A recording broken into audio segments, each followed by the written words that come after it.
ഇന്ന് പുലർച്ചെ 5:31 സ്ഥലം പത്തനംതിട്ട SP ഓഫീസിന് സമീപം. പത്തനംതിട്ടയിൽ നിന്നും മൈലപ്രയിലേക്ക് പോകുന്ന വഴി ഒരു KSRTC ബസ് പോയതിന് പുറകെ റോഡിനടിയിൽ കൂടിയുണ്ടായിരുന്ന വാട്ടർ അതോറിറ്റിയുടെ പൈപ്പ് പൊട്ടുന്നു. വെള്ളം റോഡിൽ കൂടി ഒലിച്ചു പോകുന്നു. ഇപ്പോൾ ആ സ്ഥലത്താണ് ഞാനിപ്പോൾ നിൽക്കുന്നത്. മണിക്കൂറുകൾ കഴിഞ്ഞപ്പോൾ ആ റോഡിന്റെ അവസ്ഥ കാണിച്ചു തരാം. ഇവിടെയാണ് ആ പൈപ്പ് പൊട്ടിയത്. പൈപ്പ് പൊട്ടി വെള്ളം പോയ ഭാഗം അത് മുഴുവൻ ഇപ്പോൾ കണ്ടില്ലേ, ഒരു വലിയ ഗർത്തമായി രൂപപ്പെട്ടിരിക്കുന്നു. ഇത് കോടികൾ മുടക്കി നിർമ്മിച്ച റോഡാണ്.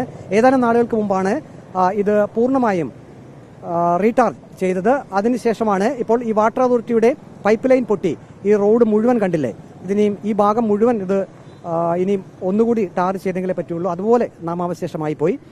രാവിലെ ഇങ്ങനെ പൈപ്പ് പൊട്ടി വെള്ളം പോയതിനു ശേഷം ഈ വെള്ളം മുഴുവൻ ഒഴുകിയെത്തിയത് ഈ റോഡിന്റെ വശങ്ങളിലുണ്ടായിരുന്ന കടകളിലേക്കായിരുന്നു. അത് ഈ വ്യാപാരികളെ സംബന്ധിച്ചും വലിയ ബുദ്ധിമുട്ടായി മാറി. നമുക്ക് ഇപ്പോൾ ആ കടകളിലെ ദൃശ്യം കൂടി ഒന്ന് കാണാം. ഇവിടെ പ്രധാനമായും വർക്ക്ഷോപ്പുകളാണ് ഉള്ളത്. വർക്ക്ഷോപ്പിനകത്ത് ഓട്ടോറിക്ഷകളൊക്കെ അവിടെ അറ്റകുറ്റപ്പണി നടത്തുന്നതിന്റെ ഭാഗമായി ആ ഷെഡിനകത്തുണ്ടായിരുന്നു. ആ ഷെഡിനകത്തേക്ക് വെള്ളം കയറി.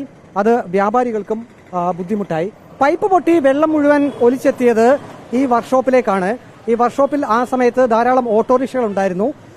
ഇവിടെ വണ്ടിയുടെ സ്പെയർ പാർട്സ് ഉൾപ്പെടെ ഇവിടെ കിടപ്പുണ്ടായിരുന്നു. ആ സമയത്താണ് പുലർച്ചെ വെള്ളം അപ്രതീക്ഷിതമായി ഈ വർക്ക്ഷോപ്പിനകത്തേക്ക് കയറിയത്. അതോടുകൂടി ഈ വർക്ക്ഷോപ്പിലെ ഈ സ്പെയർ പാർട്സുകൾക്ക് ഉൾപ്പെടെ കേടുപാടുകൾ സംഭവിച്ചിട്ടുണ്ട്. വലിയ നാശനഷ്ടം വർക്ക്ഷോപ്പ് ഉടമയ്ക്ക് ഉണ്ടായിട്ടുണ്ട്. ഈ സമയത്ത് ഇവിടെ ജീവനക്കാർ ആരും ഇല്ലായിരുന്നു. പിന്നീടാണ് ഇവർ വിവരം അറിഞ്ഞ് ഇത് തുറന്നകത്ത് കയറിയപ്പോൾ മുഴുവൻ വെള്ളം കെട്ടിക്കിടക്കുന്ന ഒരവസ്ഥയായിരുന്നു. ഇത് ആ സമയത്ത് ഇവിടെ ആരെങ്കിലും ഉണ്ടായിരുന്നു? വിളിച്ചു പറഞ്ഞിട്ട് വരുമായിരുന്നു. വിളിച്ചു പറഞ്ഞ് വന്ന് ആൾക്കാരെ വെള്ളമെല്ലാം കയറി കഴിഞ്ഞാൽ പിന്നെ കുറെ ആൾക്കാരെ വിളിച്ച് ക്ലീൻ ചെയ്യിപ്പിക്കുക.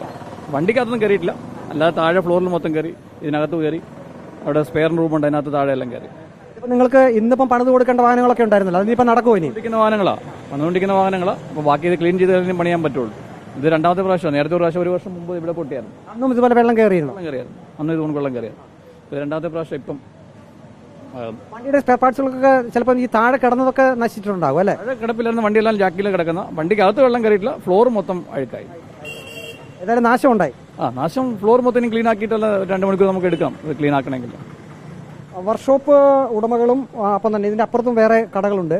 അവരുടെ ഓഫീസാണിത്. ആ ഓഫീസിനകത്തും വെള്ളം കയറിയിട്ടുണ്ട്. ആ ഓഫീസൊക്കെ ഇപ്പം അവർ ക്ലീൻ ചെയ്യാൻ പോവുകയാണ്.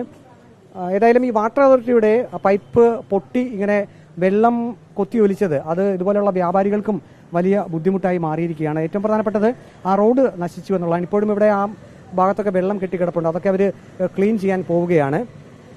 കോടികൾ മുടക്കി റോഡ് നിർമ്മിക്കുന്നു. അതിനുശേഷം വാട്ടർ അതോറിറ്റിയുടെ പൈപ്പ്, ആ റോഡിനടിയിൽ കൂടി പോകുന്ന പൈപ്പ് പൊട്ടുന്നു.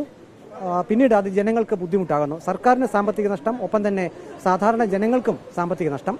വീഡിയോ ജേർണലിസ്റ്റ് അജി കുടുംബനൊപ്പം reporter Praveen Purushothaman. In reporter, Pathanamthitta.